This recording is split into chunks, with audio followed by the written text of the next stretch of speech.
ሰላም የተከበራችሁ የኢትዮ ታይምስ ቤተሰቦቻችን እንደምን ቆይታችኋል? ለሰዓቱ የተመረጡ አዳዲስ መረጃዎችን ይዘንላችሁ ቀርበናል። በቅድሚያም አርዕስተ ዜና።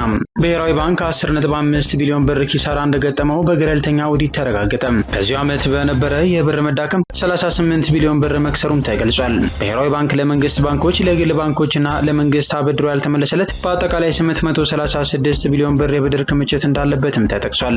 ከተባበሩት አረብ ኤሚሬትስና ከሳውዲ አረቢያ የተበደረው ብድር ዕዳም በ57 ብር የዶላር ምንዛሬ ዋጋ የመጣና አሁን ግን ዕዳው በወቅታዊው 133 ብር አካባቢ ባለው ምንዛሬ የሚሰላ መሆኑ ዕዳውን ከእጥፍ በላይ ከፍ ያደርገዋል ተብሏል።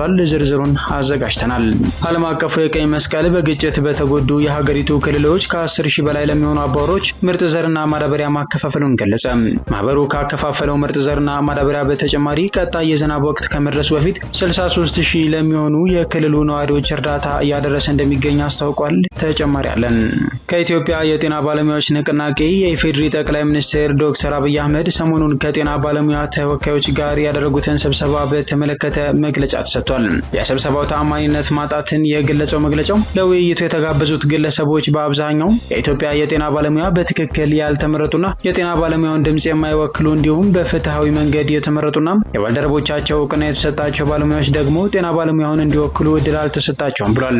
ንቅናቄው አጠቃላይ ቅሬታውንና የመፍትሄ ሀሳቡንም ጠቁሟል። ሌላኛው መረጃችን ነው። የተባበሩት መንግስታት የኢትዮጵያ መከላከያ ሰራዊት በልዩ ልዩ የሰላም ማስከበር ተልዕኮ ያለውን ከፍተኛ ብቃትና መልካም አፈጻጸም አደነቀ። በአሁኑ ወቅት ኢትዮጵያ የጸጥታና ደህንነት ተቋማትን ለማዘመን እያከናወነችው ያለው ስራ ለሌሎች ሀገራት አርአያ እንደሚሆንም ጠቁሟል። ከሰብአዊ መብት ጉዳዮች ጋር በተያያዘም በኢትዮጵያ ከሚገኙ ልዩ ልዩ ተቋማት ጋር በቅርበት እየሰራ መሆኑንና በዘርፉ በሚከናወኑ ሌሎች ተግባራት ሁለንተናዊ ድጋፍ ለማድረግ ዝግጁ መሆኑንም ተገልጿል። ዝርዝሩን የምናስደምጣቸው ይሆናል። የህዳሴ ግድብ ማስተባበሪያ ቢሮ ኃላፊ ፕሬዚዳንት ትራምፕ ግድቡን አስመልክቶ የሰነዘሩትን አስተያየት ውድቅ ያደረጉ ሲሆን መሰረተ ቢስ ብለው ገልጸውታል። የህዳሴ ግድብ በኢትዮጵያ ህዝብ ሀብት፣ ጉልበት፣ እውቀትና በኢትዮጵያ መንግስት የገንዘብ ድጋፍ እየተገነባ መሆኑን ያስረዱት ኃላፊው የአሜሪካው መሪ ንግግር ከዓለም አቀፉ ፖለቲካ ጋር እየተያያዘ ነው ማለታቸው ተዘግቧል። ሙሉ መረጃውን አዘጋጅተናል። ሩሲያ በኢራን የኒውክሌር መርሃ ግብር ላይ ስለደረሰው የጉዳት መጠን ለመናገር ጊዜው ገና መሆኑን ገለጸች። አንድም ሰው እስካሁን ተጨባጭ መረጃ ያለው አይመስለኝም ያሉት የክሬምሊን ቃል አቀባይ ሀገሪቱ የተባበሩት መንግስታት የኒውክሌር ተቆጣጣሪ ከሆነው ከዓለም አቀፉ የአቶሚክ ኢነርጂ ኤጀንሲ ጋር ያላትን ትብብር እንድታቆም እንዳስገደዳት ገልጸው የውሳኔ በኢራን ላይ ያለምንም ትንኮሳ የኒውክሌር ተቋማቷ ላይ የተሰነዘረው ጥቃት ቀጥተኛ ውጤት መሆኑንና ስጋት እንደሚያጭር ገልጸዋል። ዝርዝሩን አጠናቅረናል። የተከበራችሁ የኢትዮ ታይምስ ቤተሰቦቻችን እነዚህንና ሌሎችም ያልተሰሙ አዳዲስ መረጃዎችን ለማድመጥ ላይክ፣ ሼር እና ሰብስክራይብ በማድረግ እንዲሁም የቻናላችን ቤተሰብ በመሆን እስከ መጨረሻው ድረስ አብራችሁን እንድትቆዩ በአክብሮት እንጋብዛለን።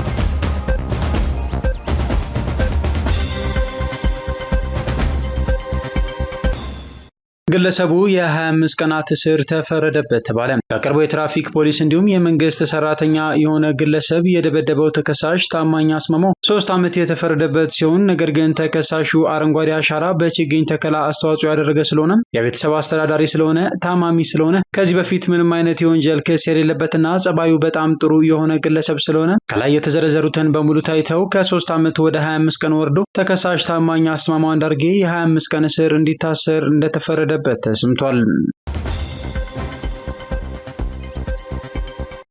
ከኢትዮጵያ የጤና ባለሙያዎች ንቅናቄ የኢፌዴሪ ጠቅላይ ሚኒስትር ዶክተር አብይ አህመድ ሰሞኑን ከጤና ባለሙያ ተወካዮች ጋር ስላደረጉት ስብሰባ መግለጫ ተሰጥቷል። የኢትዮጵያ የጤና ባለሙያዎች ንቅናቄ በቅርቡ በጠቅላይ ሚኒስትሩና በመላ ሀገሪቱ የጤና ባለሙያዎች ተወካዮች ከተባሉ ግለሰቦች ጋር በተካሄደው ስብሰባ ላይ ያለውን ቅሬታና ስጋት ለመግለጽ ይፈልጋል ብሏል። ለውይይት የተጋበዙት ግለሰቦች በአብዛኛው የኢትዮጵያ የጤና ባለሙያ በትክክል ያልተመረጡ በመሆናቸው የጤና ባለሙያውን ድምጽ ይወክላሉ ብለን አናምንም፣ እንዲሁም በፍትሃዊ መንገድ የተመረጡና ባልደረቦቻቸው እውቅና የተሰጣቸው ባለሙያዎች ጤና ባለሙያውን እንዲወክሉ እድል አልተሰጣቸውም። ይህ መገለል የስብሰባውን ተአማኒነት ያሳጣ ነው ብሏል መግለጫው።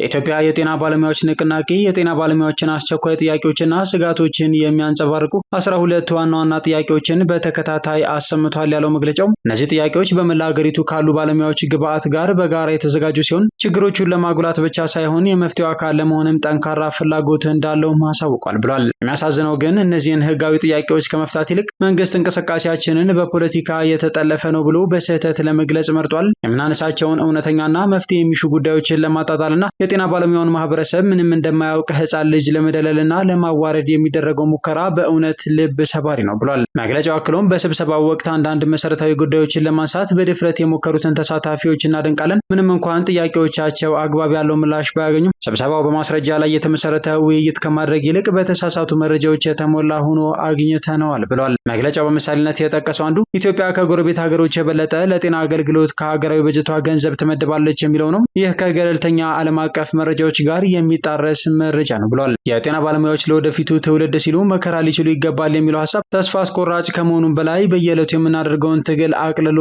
የሚያይ ነው ያለው መግለጫው ብዙ ባለሙያዎች ቤተሰቦቻቸውን መመገብም ሆነ ለልጆቻቸው የትምህርት ክፍያ መክፈል ቀርቶ ራሳቸውን ማስተዳደር እንደማይችሉ እየጮሁ ባለበት በዚህ ወቅት እንዲህ አይነት አስተያየት መስማት አሳዛኝ ነው ብሏል መግለጫው። ስለዚህም እንጠይቃለን፣ የምንሰዋው ለየትኛው ትውልድ ነው? እየተፈጠረ ላለው በትምህርት ለማያምነው ትውልድ ሐኪም መሆን ድህነትን ማረጋገጥ ነው ብሎ ለሚያስበው ትውልድ ሲልም መግለጫው ይጠይቃል። ክቡር ጠቅላይ ሚኒስትር በአገሪቱ ትልቅ ተጽዕኖ ፈጣሪ እንደሆነ ባለስልጣን የእኛን አሳሳቢ ጉዳዮች ማቃለልና ችላ ከማለት በቅንነት ተመልክተው እንዲሰሙን በአክብሮት እንጠይቃለን። ሙያችን በዝምታ እንድንሰቃይ የሚፈቅድ አይደለም ብሏል። አሁን የሙያችንን እርካታዊ ጎኖች ምን እንደሆኑ እናውቃለን። ነገር ግን እርካታ፣ ፍትሃዊ ደሞዝ፣ የመኖር ዋስትናንና ደህንነቱ የተጠበቀ የስራ ሁኔታን እንዲሁም የሙያ ክብርን የማግኘት ፍላጎትን ሊመልስ አይችልም። በዚህ ረገድ ስብሰባው ለ12ቱ ቁልፍ ጥያቄዎቻችን ትርጉም ባለው መንገድ መልስ አልሰጠም። እነዚህ ጥያቄዎች በሚገባቸው ሁኔታ መልስ እስኪያገኙ ድረስ ጥያቄዎቻችንን አናቆምም ሲልም ገልጿል። መግለጫው በመጨረሻም ስለዚህም መንግስት አካታችና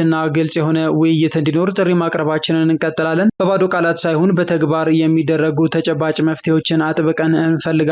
የሀገሪቱን የጤና ስርዓት በትከሻቸው የሚሸከሙትን ባለሙያዎች ክብር በሚያንጸባርቅ መልኩ ኃላፊነቱን እንዲወጣ ጥሪ እናቀርባለን ሲል የኢትዮጵያ የጤና ባለሙያዎች ንቅናቄ የኢፌዴሪ ጠቅላይ ሚኒስትር ዶክተር አብይ አህመድ ሰሞኑን ከጤና ባለሙያ ተወካዮች ጋር ያደረጉትን ስብሰባ አስመልክቶ በሰጠው መግለጫ ገልጿል። የታላቁ ህዳሴ ግድብ ማስተባበሪያ ቢሮ ኃላፊ ፕሬዚዳንት ትራምፕ ግድቡን አስመልክቶ የሰነዘሩትን አስተያየት ውድቅ ማድረጋቸው ተሰምቷል። የጽህፈት ቤቱ ዋና አስፈጻሚ አረጋዊ በርሄ ፕሬዚዳንቱ ቱርዝ ሶሻል ተብሎ በሚጠራው የማህበራዊ ትስስር ገጻቸው ዩናይትድ ስቴትስ የህዳሴ ግድብን በገንዘብ ደግፋለች ማለታቸውን መሰረተ ቢስ ብለውታል። ኃላፊው ህዳሴ ግድብ ከ2003 ዓ.ም ጀምሮ በኢትዮጵያ ህዝብ ሀብት፣ ጉልበት፣ እውቀትና በኢትዮጵያ መንግስት የገንዘብ ድጋፍ እየተገነባ ያለ ነው ሲሉ አጽንኦት ሰጥተዋል። አክለውም የአሜሪካው መሪ ንግግር ከዓለም አቀፉ ፖለቲካ ጋር የተያያዘ ነው ማለታቸው ተዘግቧል። እንደ አውሮፓውያን አቆጣጠር በ2024 ብሔራዊ ባንክ 10.5 ቢሊዮን ብር ኪሳራ እንደገጠመው በገለልተኛ ኦዲት ተረጋገጠ። የኢትዮጵያ ብሔራዊ ባንክ እንደ አውሮፓውያን አቆጣጠር በ2024 በአጠቃላይ የባንክ ስራው 10.5 ቢሊዮን ብር ኪሳራ እንደገጠመው በገለልተኛ ኦዲት ተረጋገጠ። ብሔራዊ ባንክ በገለልተኛ የውጭ ኦዲተር ኦዲት እንዲደረግ የኢትዮጵያ መንግስት ከዓለም የገንዘብ ድርጅት IMF ጋር ባደረገው ስምምነት መሰረት የተቀጠረው MSE ኦዲት ሰርቪስ LLP የብሔራዊ ባንክ የ2024 የፋይናንስ እንቅስቃሴን ኦዲት በማድረግ ግኝቱን ይፋ አድርጓል። የኦዲት ሪፖርቱ በተያዘው ሰኔ ወር መጀመሪያ አካባቢ በብሔራዊ ባንክ ገዢ አቶ ማሞ ምህረቱ የባንኩን የዳይሬክተሮች ቦርድ በመወከል ተረጋግጦ መውጣቱን በሰነዱ መጀመሪያ ገጽ ላይ ተመላክቷል። ብሔራዊ ባንክ ወርቅ የገዛበትና የሸጠበት ዋጋ ልዩነት መስፋት፣ ባንኩ ለመንግስት አበድሮ መመለስ ያልቻለው እንዲሁም በዚያው ዓመት በነበረው የብር የመግዛት አቅም መዳከም የተነሳ 10.5 ቢሊዮን ብር ኪሳራ እንደደረሰበት በሪፖርቱ ተጠቅሷል። የኦዲት ሪፖርቱ የብሔራዊ ባንክ የፋይናንስ እንቅስቃሴ ጤናማ ሆኖ የመቆየት ሁኔታ በጥንቃቄ መገምገም እንደሚያስፈልግም አስምሮበታል። በተመሳሳይ የውጭ ምንዛሪ በገበያ ዋጋ እንዲመራ ከመወሰኑ እንደ አውሮፓውያን አቆጣጠር ሐምሌ 2024 በፊት በነበረው የብር የመግዛት አቅም መዳከም የተነሳ ብሔራዊ ባንክ 38 ቢሊዮን ብር መክሰሩን የኦዲት ሪፖርቱ አመልክቷል። ይህ ሊሆን የቻለው ብር ከውጭ ምንዛሪ ጋር የነበረው ዋጋ በተከታታይ የወረደ መምጣት፣ የባንኩ ሀብትና ዕዳ በውጭ ምንዛሪ የተወሰነ መሆኑና ለዓለም አቀፍ የፋይናንስ ተቋማት ያለበት ዕዳ በውጭ ምንዛሪ የሚከፈል በመሆኑ እንደሆነ ተገልጿል። ተለዋጭ በሆነ የማክሮ ኢኮኖሚ ምህዳር ውስጥ በተለይም ተቀያያሪ የውጭ ምንዛሪ ግብይት፣ የዋጋ ንረት፣ የህጎች መቀየር የባንኩን የውጭ ምንዛሪ አቅም እንደፈተነውም ሪፖርቱ ያስረዳል። ብሔራዊ ባንክ ለመንግስት ባንኮች አበድሮ ያልተመለሰለት 134.9 ቢሊዮን ብር መሆኑን፣ 13 ቢሊዮን ብር ለግል ባንኮች እንዲሁም ለመንግስት 687.8 ቢሊዮን ብር በአጠቃላይ 836 ቢሊዮን ብር የብድር ክምችት እንዳለበት በኦዲት ሪፖርቱ ተጠቅሷል። በተጨማሪም እንደ አውሮፓውያን አቆጣጠር በ2024 ሰኔ ወር ከሳውዲ አረቢያ 58.7 ቢሊዮን ብር እና ከተባበሩት አረብ ኤሚሬትስ 173.8 ቢሊዮን ብር የተበደረ መሆኑን ሪፖርቱ ያሳያል። በውጭ ምንዛሬ የግብይት ተለዋዋጭና ተቀያሪ ባህሪ ስርዓት ባንኩ የፋይናንስ ቁመና ላይ ተጽዕኖ እንደሚያሳድር ሪፖርቱ አመላክቷል። መቀመጫቸውን በለንደን ያደረጉት የምጣኔ ሀብት ባለሙያው ዶክተር አብዱል መናን መሐመድ ጉዳዩን አስመልክቶ ለሪፖርተር በሰጡት አስተያየት ብሔራዊ ባንክ በወቅቱ ከሳውዲ አረቢያ የነበረበት 58.7 ቢሊዮን ብርና ከተባበሩት አረብ ኤሚሬትስ የተበደረው 173.8 ቢሊዮን ብር ዕዳ ለኪሳራው መጨመር ምክንያት ትልቁን ሚና እንደሚጫወት ይገልጻሉ። ባንኩ ገንዘቡን በተቀበለበት ወቅት የነበረው የምንዛሬ ተመን በየዓመቱ በሚሰራው የሂሳብ ሪፖርት መሰረት የኢትዮጵያ ብር በተከታታይ እየተዳከመ በመምጣቱ ከፍተኛ ለሆነ ኪሳራ እንዳጋለጠው አክለው ገልጸዋል። ይሁን እንጂ በጣም ሊያስደነግጥ የሚችለው ጉዳይ ዕዳው ከ2024 ወደ 2025 የተሻገረ ከሆነ በ58 ብር ተሰልቶ የመጣው ኪሳራ በ2025 133 ወይም በዚህ አካባቢ ሲሰላ የባንኩ አጠቃላይ ኪሳራ በ100 ቢሊዮን ብሮች ሊቆጠር እንደሚችል ጠቁመዋል።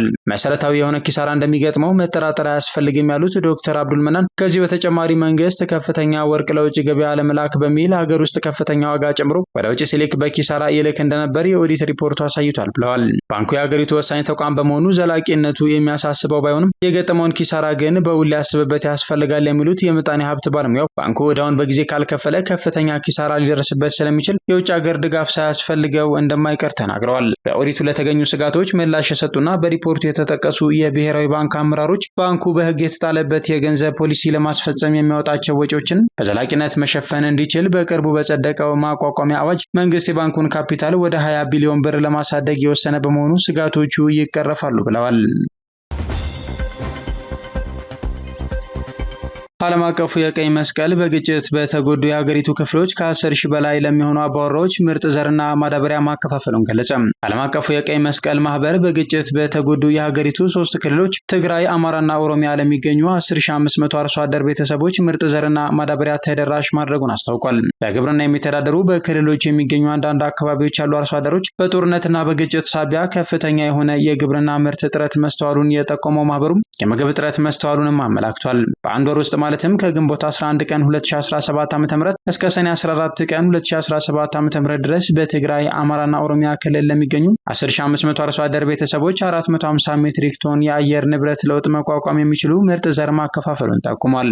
ከ1550 ሜትሪክ ቶን በላይ ማዳበሪያ ማከፋፈሉንም ገልጿል። በእነዚህ 3 ክልሎች ማህበሩ ካከፋፈለው ምርጥ ዘርና ማዳበሪያ በተጨማሪ ቀጣይ የዝናብ ወራት ከመድረሱ በፊት 63000 ለሚሆኑ የክልሉ ነዋሪዎች የሰብአዊ እርዳታ እያደረሰ እንደሚገኝ አስታውቋል። በእነዚህ ክልሎች ራቅ ብለው በሚገኙና አስቸጋሪ በሆኑ አካባቢዎች ያሉ አርሶ አደሮች ጥራት ያለው ዘርና ማዳበሪያ ማግኘት ይቸገራሉ። በአካባቢዎቹ በሚስተዋለው ተደጋጋሚ ድርቅ ሳቢያ የአቅርቦት ሰንሰለቱ ተስተጓጉሏል፣ ሁኔታዎችም ተባብሰዋል። በተለይም ደግሞ በአማራ ክልል ሰሜን ወሎ ዞን በሚገኙ በአይና ቡግናና ላስታ አካባቢዎች እንዲሁም በትግራይ ክልል የተለያዩ አካባቢዎች በጣም አሳሳቢ ነው ሲሉ የዓለም አቀፉ ቀይ መስቀል ማህበር የኢትዮጵያ ቢሮ ኃላፊ ሲሞን ካሳቢያንካ ኢሽሊማን ገልጸዋል። ማህበሩ ባከፋፈለው ምርጥ ዘርና ማዳበሪያ እርዳታ 6500 ሄክታር የሚደርስ መሬት ይታረሳል ተብሎ እንደሚጠበቅ አመላክቷል። ከዚህም 17000 ሜትሪክ ቶን በቆሎ፣ ስንዴ፣ ገብስና ጤፍ ምርት ይሰበሰባል ተብሎ ይጠበቃል ብሏል። ኢራን በእስራኤል ጥቃት ለሞቱ ለሁሉም ከፍተኛ ወታደራዊ መኮንኖቿና የኒውክሌር ሳይንቲስቶቿ በመጪው ቅዳሜ በሀገር አቀፍ ደረጃ የሽኝት ፕሮግራም ለማካሄድ ወስናለች። በእስራኤል ጥቃት ከተገደሉት ውስጥ የኢራን ጦር ከፍተኛ ወታደራዊ መሪና የአያቶላህ አሊ ኻሜኒ ከፍተኛ አማካሪ የነበሩት ሁሴን ሰላም የሚገኙበት ሲሆን የቅዳሜው ሽኝት ቀደም ብሎ በነገው ዕለት በልዩ ሁኔታ የሽኝት ፕሮግራም ይካሄድላቸዋል ተብሏል። ሁሴን ሰላሚ የእስራኤልና የኢራን ግጭት በተጀመረ በመጀመሪያው ቀን መገደላቸው ይታወሳል። በተያያዘ መረጃ በኢራን የኒውክሌር መርሃ ግብር ላይ ስለደረሰው የጉዳት መጠን ለመናገር ጊዜው ገና ነው ስትል ሩሲያ ተናገረች። የክሬምሊን ቃል አቀባይ ዲሚትሪ ፔስኮቭ በኢራን የኒውክሌር መርሃ ግብር ላይ ስለደረሰው ጉዳት የሚወጡ እርስ በርስ የሚጋጩ ዘገባዎችን በተመለከተ ሲናገሩ አንድም ሰው እስካሁን ተጨባጭ መረጃ ያለው አይመስለኝም በማለት የጉዳቱን መጠን ለመናገር በጣም ገና ነው ሲሉ ተናግረዋል። ፔስኮቭ በኢራን የኒውክሌር መርሃ ግብር ላይ የተፈጸመው ጥቃት ሀገሪቱ የተባበሩት መንግስታት የኒውክሌር ተቆጣጣሪ ከሆነው ከዓለም አቀፉ የአቶሚክ ኢነርጂ ኤጀንሲ ጋር ያላትን ትብብር እንድታቆም አስገድዷታል ብለዋል። ይህ ውሳኔ በኢራን ላይ ያለምንም ትንኮሳ የኒውክሌር ተቋማቷ ላይ የተሰነዘረው ጥቃት ቀጥተኛ ውጤት ነው ብለዋል። ፔስኮቭ አክለውም በዚህ ሁኔታ የኤጀንሲው መልካም ስም በጣም ተጎድቷል፣ ስለዚህ ይህ ሁኔታ ስጋትን ያጭራል ሲሉ መናገራቸውን ዘገባው አመላክቷል።